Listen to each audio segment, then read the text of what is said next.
édition de votre émission Les Petites Mains du FESPACO. Et aujourd'hui, nous allons nous intéresser au métier de son qui tourne autour du monde du cinéma. Alors, bonjour monsieur. Oui, bonjour madame. Et comment se passent un peu les activités au sein de l'édition du FESPACO cette année? On peut dire que bien. Et vous allez quand même vous présenter pour ces personnes qui vous suivent.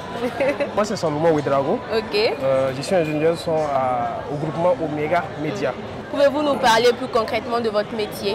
C'est un métier vraiment très génial, très passionnant.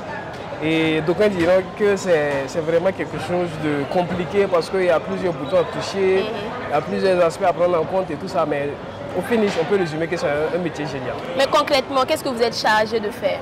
C'est d'aborder tout ce qu'il y a comme captation de son, sur l'esthétique aussi sonore, voir, parce que ici vous allez voir qu'on est en plein milieu où il y a plein de public et tout ça.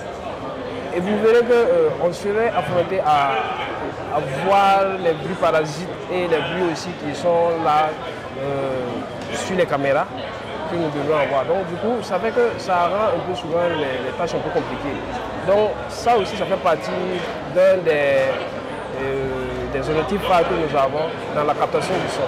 Et quelles sont les difficultés que vous rencontrez dans l'exercice de votre fonction? Les difficultés que nous avons rencontrées même déjà ici, c'était dû au mélange de fréquences.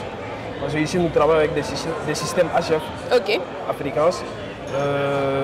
Du coup, nous sommes là, nous avons peut-être des fréquences dédiées à nos appareils. Peut-être qu'ailleurs, d'autres personnes ici ont peut-être sensiblement les mêmes fréquences. Du coup, il y a une confusion de fréquences. Et vous êtes à votre première participation du FESPACO? Je dis que c'est la première année pour la télé Omega de participer. Parce que avant la télé, il y avait la radio qui était là. C'était beaucoup plus des approches radiophoniques, beaucoup plus audio. Mais là, nous avons joint l'audio au visuel. Et donc, du coup, on a l'audiovisuel qui est présent cette année, FESPACO 2020. Et pour une 27e édition, que pensez-vous de l'évolution contrairement aux années passées? Je trouve que l'organisation de cette année est vraiment réussie.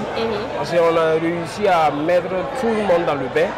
Je pense qu'ils ont essayé d'approcher à peu près presque tous les aspects. Et un dernier mot en l'endroit des festivaliers? C'est que la fête se termine très bien. Je vois que vous êtes souriante et vous êtes très bien maquillée. Merci.